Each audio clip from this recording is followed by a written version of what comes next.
friends, it's Kristen, and today I'm very excited because we're going to be talking about JoJo's Mad Love album. This is like 10 years in the making, people. I have been waiting for this album for such a long time, and I'm just so proud of JoJo that she was able to come through such a difficult situation and come out on top with this incredible new album. I think it's pretty clear that I'm a big JoJo fan. I've talked about her in many videos. In fact, my first video ever where I decided, like, I'm gonna start making YouTube videos. It was a video talking about JoJo finally breaking free from her Black Crown Records contract and signing to Atlantic Records and finally being able to come out with new music. That was like 3 years ago now. It feels really cool to be able to be like, I'm gonna be talking about this album now. She came out with Love Joe 2, another EP after signing to Atlantic. She also came out with her Tringle, which she came out with last year with some great jams on it, which I also talked about in a video. And now finally, we finally have it, Mad Love! I'll show you guys the inside so you can check out the album. This is the booklet. You can kind of take a little look inside and see some of the photos and whatnot that's in here. There are 11 tracks on this album, and then there's 4 bonus tracks that are not on here, but you can listen to them on Spotify or iTunes, or also on YouTube. She put all the songs up there as well. So let's just dive into the album. I'm going to do a track-by-track review. The first track is called Music, and it's a very personal song for JoJo. It deals with her family and how, you know, there was a lot of struggles going on there, but throughout her life she always had this constant of music. This song is about that and also about losing her dad. There's a piano as the main focus, as the instrumental in this. Towards the end of the song, when she does start getting into the part about her dad, you could just hear all of the emotion and like the raw energy and feeling in her voice, and it's just really beautiful and heartbreaking but powerful. The second song on this album is I Can Only, and it features Alessia Cara, and I love this song so much. It has just a really great sound to it. I think Alessia Cara and JoJo, their voices go very well together. They have a similar type of vibe, and what I also really love about the song is the message. And the message is like, I can only be myself. I can only say what I want to say. I can only think what I want to think. Being unapologetically you. Not only is it a great message, but I think the 2 people that you have singing it are people that really embody that. Speaking of apologies, Fuck Apologies is the 3rd song on this album featuring Wiz Khalifa. And I'm sure other people can relate to this because I definitely can. You know, being that person that you always say sorry first, or you always apologize even when you don't need to. I think the song is really an embodiment of that situation when you're like past the point of caring. You like really, you can't give any more fucks. Like you don't care at all anymore. That's such like a freeing feeling when you're just like, you know, I really don't care. There was only 3 collaborations on this album. Alessia Cara, Wiz Khalifa, and now this 4th song on the album, Fab featuring Remy Ma.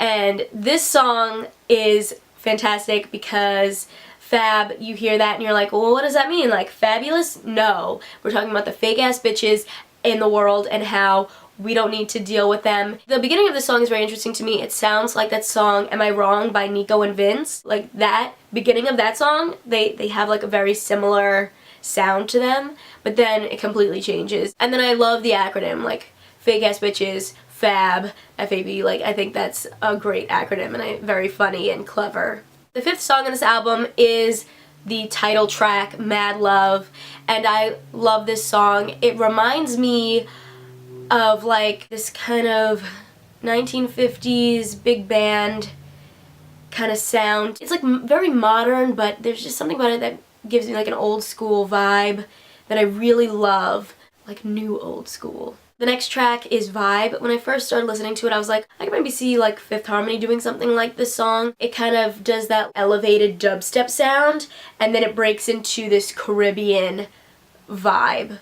The next track is called Honest, and this song is a ballad, but it definitely has like an electronic vibe going through it. I think it really tells a story that is really relatable. This was a situation that JoJo had spoken about in an interview, that she was dating a guy and they were both seeing other people at the same time, and he wasn't cool with it when he found out that she was dating someone else, but they were both doing it. They were both doing the same thing. They really tell a strong message of why can't a girl do what this guy is doing? Now it's a problem because she's doing it, but when you're doing it, it's not a problem. That doesn't make any sense. And then you get into songs like this and Edibles, which are more fun, and they're very like sexy songs. They're just like talking about like different types of sexual liberation. The next track on this album is High Heels, and I love this song. I love the vibe that it has. It reminds me of like Ariana Grande's Dangerous Woman, or just something that you would hear on the 50 Shades of Grey soundtrack. You know, like as dumb as that movie was,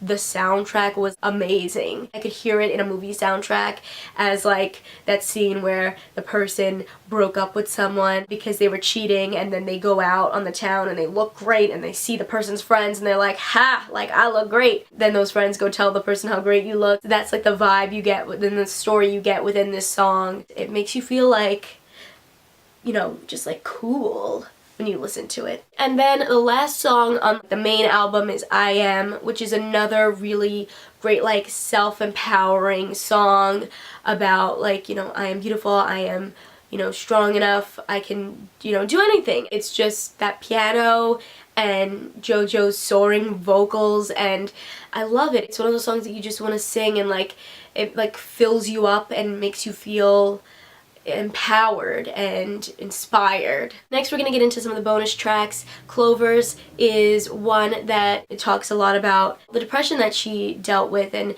how hard it was for her to kind of pick herself up and push through. Now she's finally come back to life and she's finding closure from that situation. The next song is Reckless, which is a really unique song because the story itself is a little bit darker. It's about kind of getting wild and crazy with someone and they really care about you and you're kind of just, you know, you don't care as much about them. It's more about yourself, and the music is very like light, and so they kind of really contrast there, and I just think this story is really unique, and this is one of the examples of why I love JoJo's music, because in this song she's talking about how she treated his heart recklessly, and you know, she kind of feels bad about it now, like kind of owning up to the mistakes that you've made in the past, which I think is really cool. The next song is called Good Thing, and it's about, you know, finding that person that makes you feel good, you know, that good thing. And this song, it has like that 90s R&B dance vibe, like, you know, Show Me Love or Real Love or, you know, Rhythm is a Dancer, like that whole type of vibe. Like it just reminds me of that type of era, and I love those songs so much. And I was very excited because I knew right away after hearing this song, because it's so specific, that this is the song that MNEK worked on with JoJo. The minute I heard it, I was like, yup, that's it, this is it. He has a specific sound that he brings to this song that is just so cool, and it's just like that dance electronic, but like that 90s, like it's a throwback vibe. It's so throwback, but it's amazing. And then the last song on this album is called Rise Up. It has a very like summery quality to it. It's about love, and it's about, you know, people wanting different things, and people are always looking for the next best thing, but like, you know, just you gotta believe in love, and you gotta rise up and find it. Like a very light, go for love kind of song. That is the entire album. We've gone through every song, and it was such a treat to be able to finally hear